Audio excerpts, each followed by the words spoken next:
Merci à vous toutes et à tous d'être présents.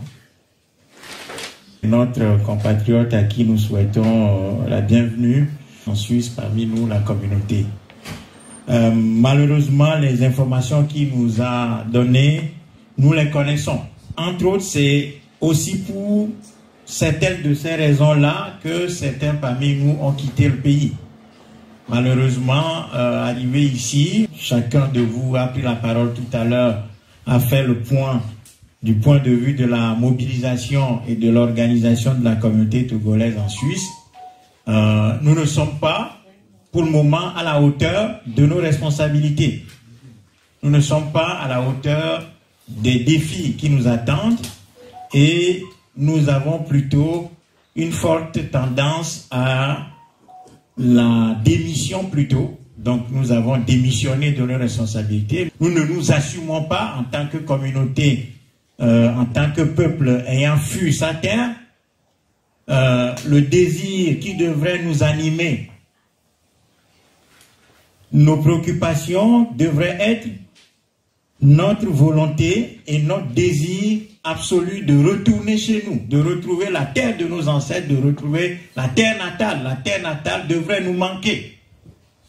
Et c'est ce manque-là qui doit susciter en nous le sens des responsabilités pour que nous puissions nous organiser, réfléchir tous les jours sur ce que nous devons faire pour pouvoir retourner dans notre pays.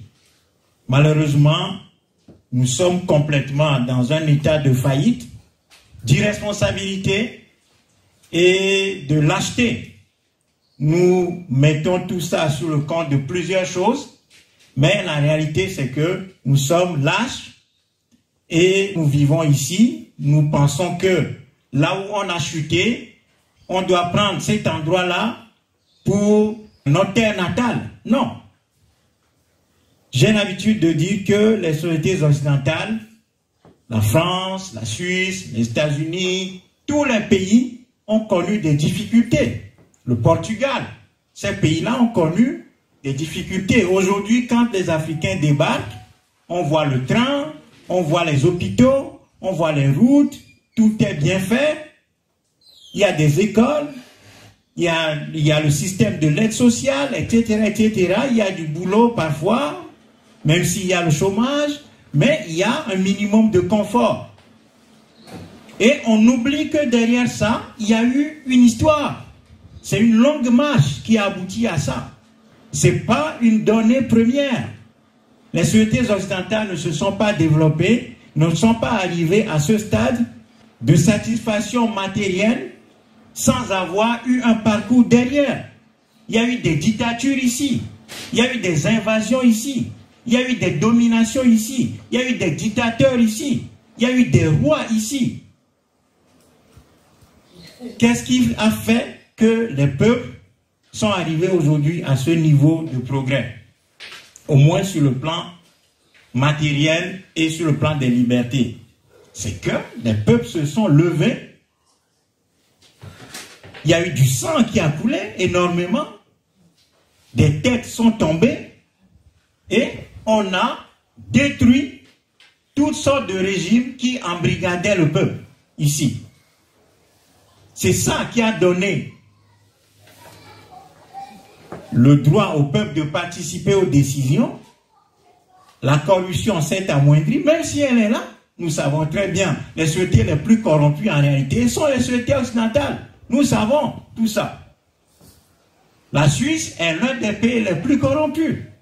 Parce que c'est le pays des banques, l'argent circule, on sait tout ça.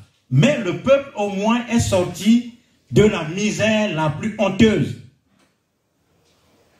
Et donc, il y a eu un parcours qui a permis à ces peuples-là d'être où ils sont.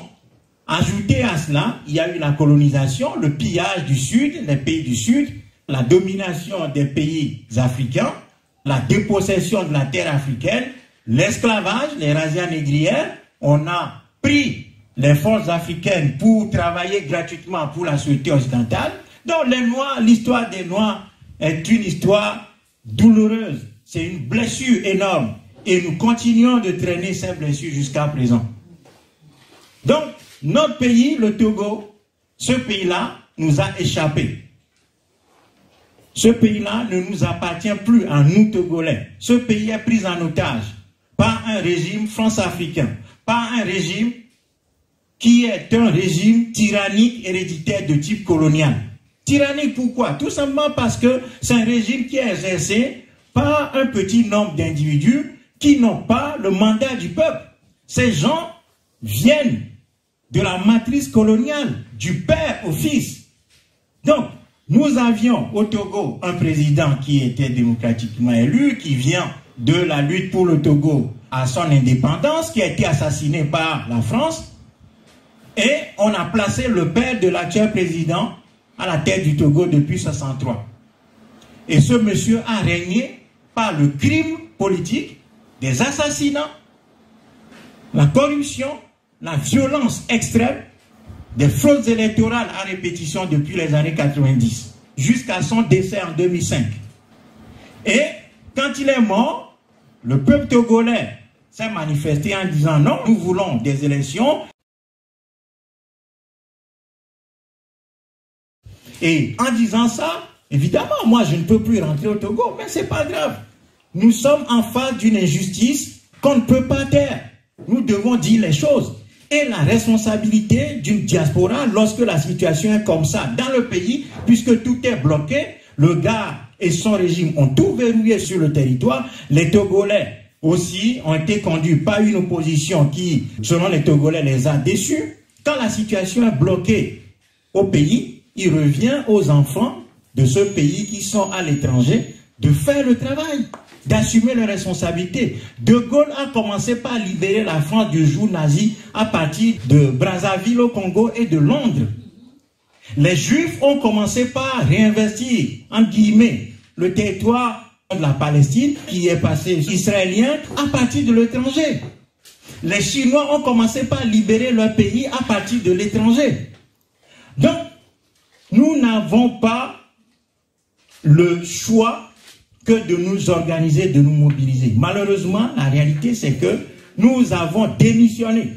Nous n'assumons pas nos responsabilités. Et ce qui nous anime comme idée première, quand on quitte ce pays, on a l'impression que le Togolais souffle et se dit, enfin, je vais pouvoir trouver un endroit où je vais me reposer, je vais pouvoir amasser un peu de fortune, et je vais acheter un terrain, construire une maison là-bas, et je vais y retourner en vacances de temps en temps, mystifier les gens en disant que moi je viens d'Europe, etc., que moi j'ai réussi. Donc, on est dans une sorte d'idée qui est complètement fausse de la vie. Le but de la vie, ce n'est pas de construire une maison. Le but de la vie, c'est de léguer un pays digne, un pays qui marche à nos enfants. C'est d'abord ça qui doit nous animer.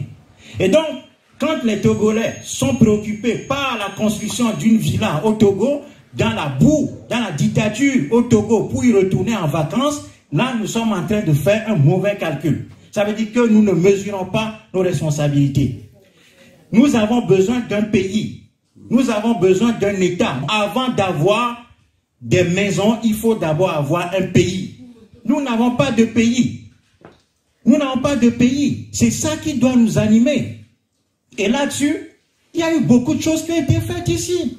En 2018, moi-même, j'ai pris mon téléphone, j'ai appelé plus de 50 personnes dans cette ville de Fribourg. Décembre 2018, nous nous sommes retrouvés ici. Nous avons posé les questions. Dites-nous tout ce que vous avez sur le cœur. Les gens sont venus, ils ont parlé, on a tout listé. On s'est donné rendez-vous après les fêtes de fin d'année 2018. Janvier 2019, nous nous sommes retrouvés ici avec 2 ou 3 personnes. Qu'est-ce qui s'est passé? Pourquoi est-ce que le Togolais agit comme ça? La CTS, nous avons pris des responsabilités à plusieurs reprises, mais chaque fois nous démissionnons parce que les comportements ou bien les gens ne veulent pas qu'on leur dise non plus d'assumer leurs responsabilités. Les gens viennent, ils prennent des postes, on leur demande d'agir, d'assumer le poste, non, tu deviens dictateur. C'est-à-dire que nous ne sommes pas capables de travailler en groupe et nous ne voulons pas être sérieux. Quand quelqu'un nous dit, nous rappelle nos responsabilités, on se fâche. On le traite de dictateur. Alors que la pire dictature qui est sur notre territoire, on ne la combat pas. Donc, nous avons tout dévoyé. Nous avons tout dévoyé. Et donc, le résultat que nous avons aujourd'hui, la démobilisation que nous avons aujourd'hui, vient aussi de nous-mêmes qui sommes autour de cette table. Parce que moi, j'ai d'abord conduit la CTS, j'ai démissionné, j'étais resté en retraite jusqu'à ce que j'ai décidé de revenir parce que beaucoup de gens m'ont sollicité. Je suis revenu, j'ai pris mes responsabilités, on a fait les tests, on a travaillé énormément. Qu'est-ce qui s'est passé? Le vice-président démissionne, le secrétaire démissionne, le trésorier démissionne et le conseil démissionne. Tout le monde démissionne. Pourquoi? Parce qu'on ne s'assède pas. Parce que nous ne sommes pas sérieux, nous ne sommes pas disciplinés. Quand ceux qui est devant nous nous rappellent nos responsabilités, on se fâche. Pourtant, quand c'est le blanc qui nous dirige, là on est à l'heure. Quand on dit la réunion devait commencer à 13h, nous savons tous, nous avons intégré la défaite. Les mécanismes de la défaite, de l'indiscipline, nous les avons intégrés et nous les cultivons entre nous-mêmes. Nous savons que c'est 13h, mais moi, y compris moi, je suis venu à 14h parce que je sais que les gens ne seront pas là à 13h. Pourtant, quand c'est le blanc qui est devant nous, qui nous dit rendez-vous à 9h au bureau, tout le monde est là. Nous sommes sérieux. Donc, nous avons un problème avec nous-mêmes. Et c'est sur ça que nous devons travailler. Voilà. J'en ai terminé. Ok. Merci beaucoup, Monsieur Bogli Omlan. Merci.